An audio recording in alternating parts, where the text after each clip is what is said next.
Welcome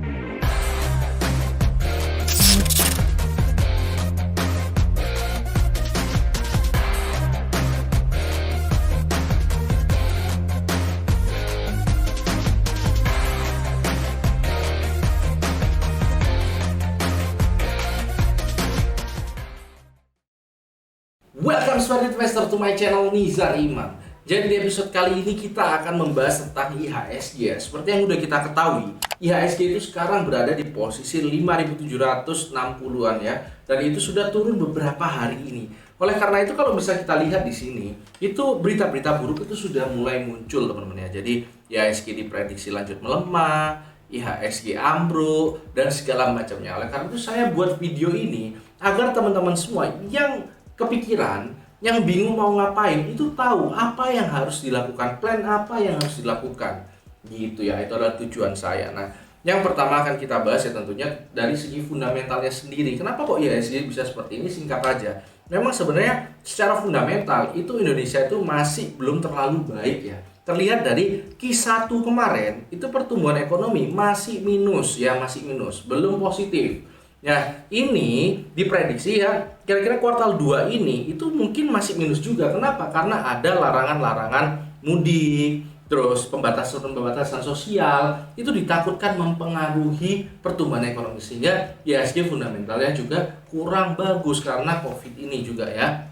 Nah, dari segi teknikal sendiri ya, kita bisa lihat bahwa memang IHSG itu kurang bagus minggu ini. Kenapa? Karena kalau misalnya memang ditutup turun ya minggu ini, itu akan melewati garis trendline yang udah dibuat dari Maret kemarin yang warna hijau ini ya. Dan itu artinya kurang bagus, artinya tren naiknya patah gitu ya. Dan kalau kita lihat ini saya pakai weekly karena saya seorang investor, saya pakainya weekly ya. Dan saya pakai EMA 50, 100 dan 200. Posisi sekarang itu ditahan oleh EMA 100 yang warna hijau ya. Dan kita bisa lihat pertahanan terakhir itu adalah EMA 200 yang ini memang harusnya kuat.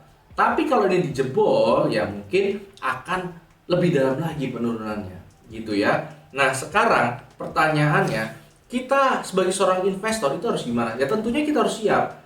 Harusnya kita berpikir bahwa memang ini rebound ya, rebound dan semuanya untung ya. Tapi kalaupun misalnya turun kita harus siap. Nah itu dia. Gimana cara mempersiapkan ya? Ada 3 cara ya. Yang pertama, kita harus planning apa yang akan kita beli. Itu teman-teman. Jadi, yang pertama, kita harus planning yang akan kita beli. Kita harus tahu bahwa sekarang di IHSG itu yang nopang apa.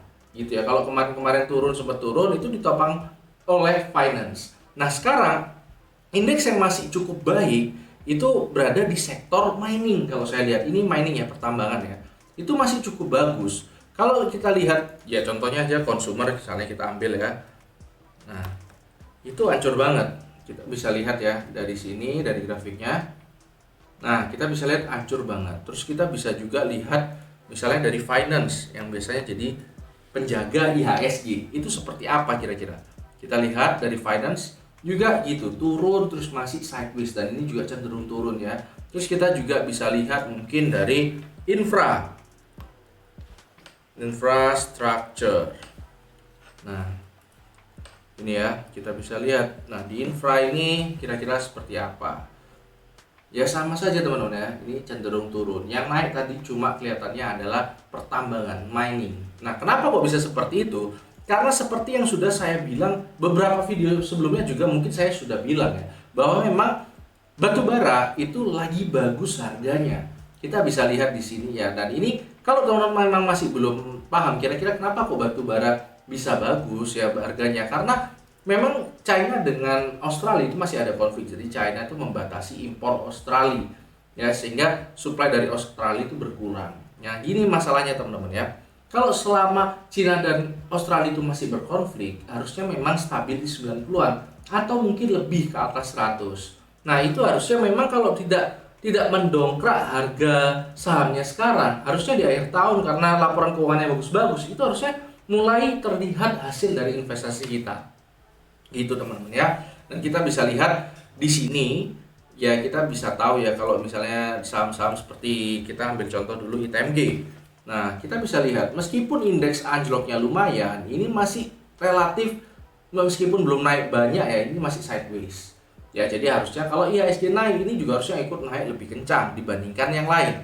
Nah, contohnya lagi juga saham-saham seperti Adaro masih sideways, masih mendingan lah dibanding IHSG. Kira-kira seperti itu. Nah, itu adalah yang bisa dibeli pertama. Yang bisa dibeli kedua itu apa? Yang bisa dibeli kedua itu adalah, ya kalau misalnya kita pakai teori klasik di IHSG, yang bisa kita beli saat turun itu adalah saham defensif. Ya, contohnya seperti Unilever. Nah, karena ini sekarang saham-saham defensif kita itu sekarang masih kurang bagus ya. Memang banyak yang kayak gini banget ya, konsumer ya. Nah, oleh karena itu ya mungkin yang bisa jadi opsi selain pertambangan, saya lebih sarankan adalah second liner atau third liner. Gitu. Kenapa kok saya sarankan second liner? Karena biasanya second liner tuh pergerakannya nggak selalu ngikutin IHSG. Jadi misalnya kalau IHSG turun ya, ada saham-saham di second liner tuh yang memang masih potensi untuk naik gitu. Nah, contohnya apa? Contohnya ini saya tanpa maksud merekomendasikan ya. Saya cuma ingin membuktikan bahwa pergerakan harga saham second liner itu memang tidak ngikutin IHSG. Contohnya MDKA gini. Ini kan beda. Ini saya nggak punya sahamnya ya, saya nggak pom-pom ya. Terus contohnya apa ya yang ini contohnya. Nah, ini kan beda. Ini masih sideways ya. IHSG udah amburadul. Terus EKAT. Nah, kalau EKAT ini saya punya ya. Nah, saham-saham second liner gini, ini mungkin di sini ya, ini memang ini jangan, kalau di sini udah cukup mengerikan ya. Ini maksudnya intinya beda sama IHSG cara geraknya. Nah, teman-teman cari aja second liner atau kalau nggak pertambangan. Itu yang harus dilakukan pertama, planning beli apa. Yang harus dilakukan kedua oleh seorang investor itu adalah averaging down ya.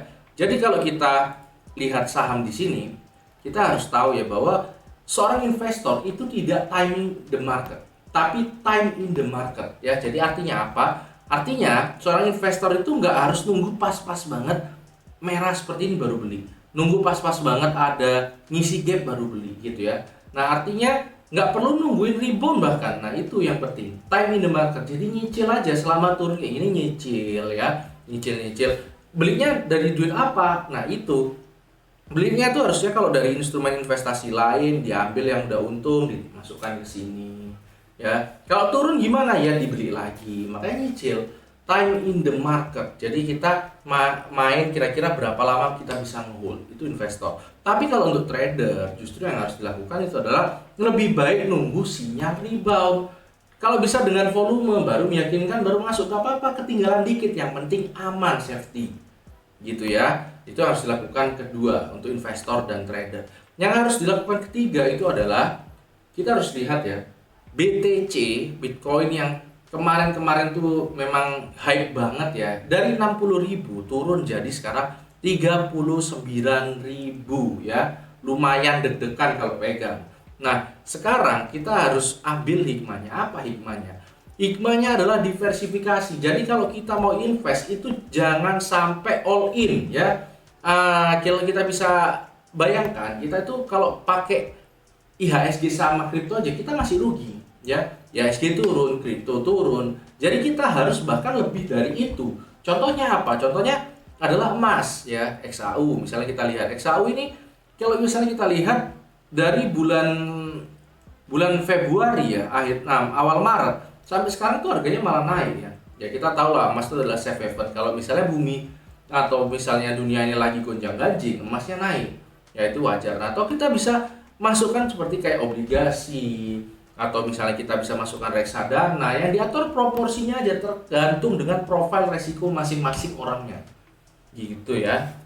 Jadi harus diversifikasi memang. Kalau kayak gini kan enak, misalnya kita lihat kripto kita turun, saham kita turun, tapi masih ada yang naik ya. Ini yang mungkin bisa kita petik misalnya kayak gitu. Jadi kita jangan sampai all in. Diversifikasi adalah jalan ketiga yang harus kita lakukan untuk survive di dalam pasar modal yang lagi nggak jelas ini. Nah, gitu kira-kira teman-teman ya.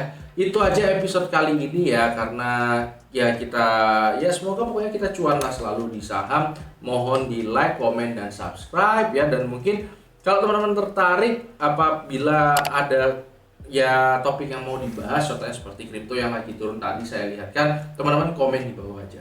Gitu aja ya episode kali ini. Karena hidup harus seimbang, tetap cerdas dan tetap santai. Semoga masih bisa tidur nyenyak meskipun sahamnya turun. Oke?